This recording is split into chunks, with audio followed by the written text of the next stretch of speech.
So yet another INTP here, going to talk about Myers-Briggs related stuff. But I don't want to talk about the dichotomies itself. Like for me, when I'm an INTP, I'm an introvert, intuitive thinking perceiver. What I'd rather do is talk about temperaments and interaction styles. And this is actually my preferred way to type people, is to look for temperament and their interaction style, and then just kind of back into their MBTI type. So what temperament is basically tied to the core needs of a person. And there are actually 4 temperaments: rationals, artisans, guardians, and idealists. And how they correspond to Myers-Briggs types are the idealists are typically NFs, artisans are typically SPs, rationals are typically NTs, and which one am I missing?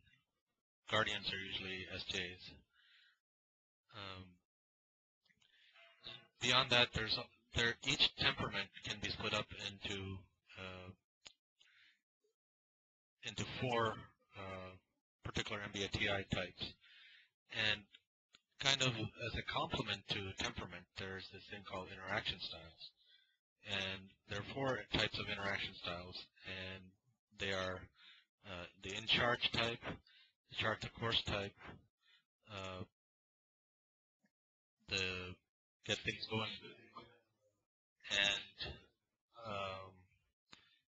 the behind-the-scenes type. So, and the letter combinations for Myers-Briggs is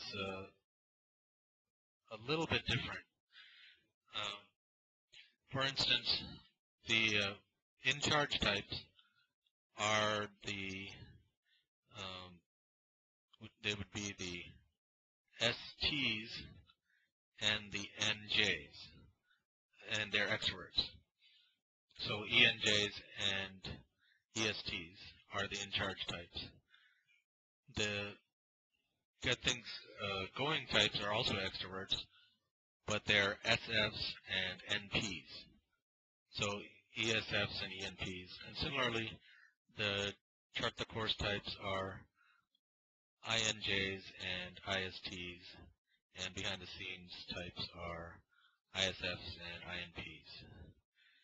So the reason I like to use interaction styles and temperaments is because it seems to me that it's actually easier to see the behavior that corresponds to a temperament or the behavior that corresponds to a interaction style.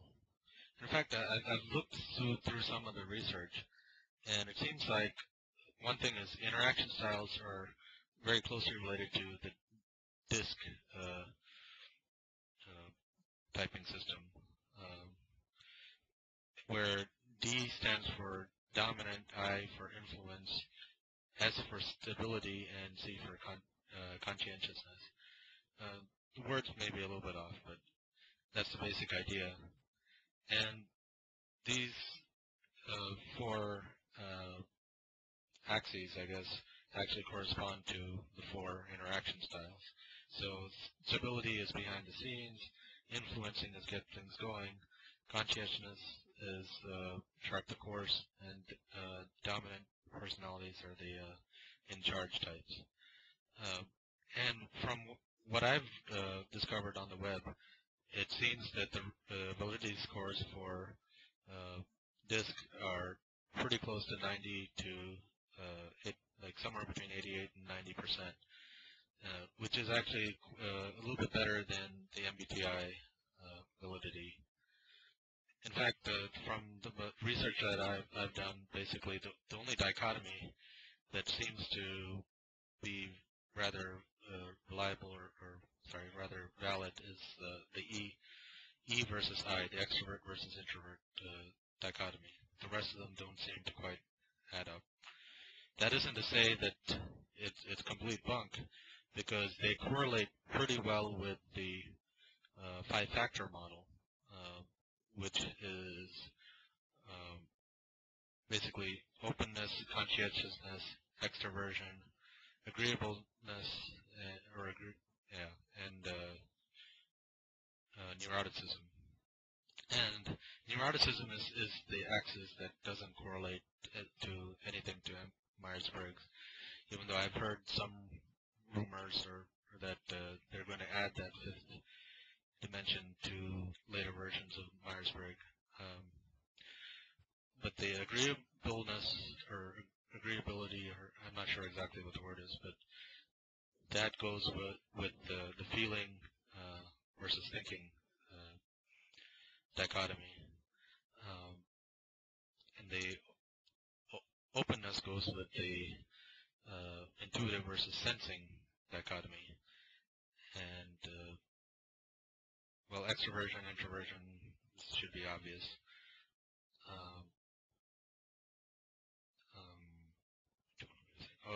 Conscientiousness is the J versus P, the judging versus perceiving dichotomy. So it's not a perfect match, and not only that, Myers-Briggs claims to make those variables bipolar, whereas the five-factor model seems to be kind of continuous Gaussian. At least that's my impression. But I do find it interesting that that the four of the dichotomies line up so well with four of the factors in the five-factor model.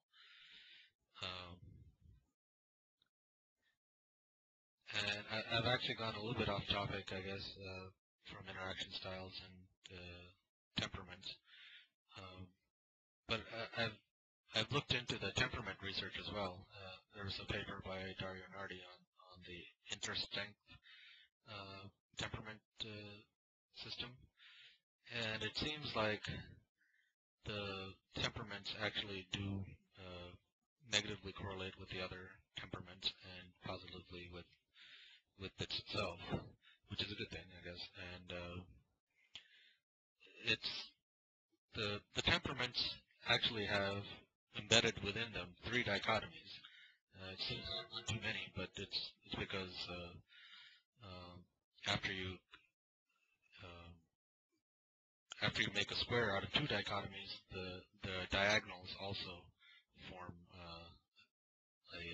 a dichotomy, depending on if you're going left top to right bottom or the other way. So the three dichotomies that are there in temperament is abstract versus concrete, which is sort of like N versus S, kind of close, but not quite. It's a different model. Then there's utilitarian versus cooperative. I'm not sure if the exact words are right, but that basically separates the NTs and SPs as utilitarians and the SJs and NFs as cooperative. And beyond that, there's also structure versus motive. And the structure is SJs and NTs, and motive are the SPs and NFs. So you can kind of map out three other dichotomies if your original four dichotomies of Myers-Briggs aren't obvious. Again, they're different models, but they do kind of correlate with the Myers-Briggs typology. And the thing about interaction styles is that they also have three more dichotomies. One is initiating versus responding, which is very much like the extrovert versus introvert dichotomy. But again, it's a different model. And the other one is directing versus informing. So this one might not be as obvious as the other dichotomies.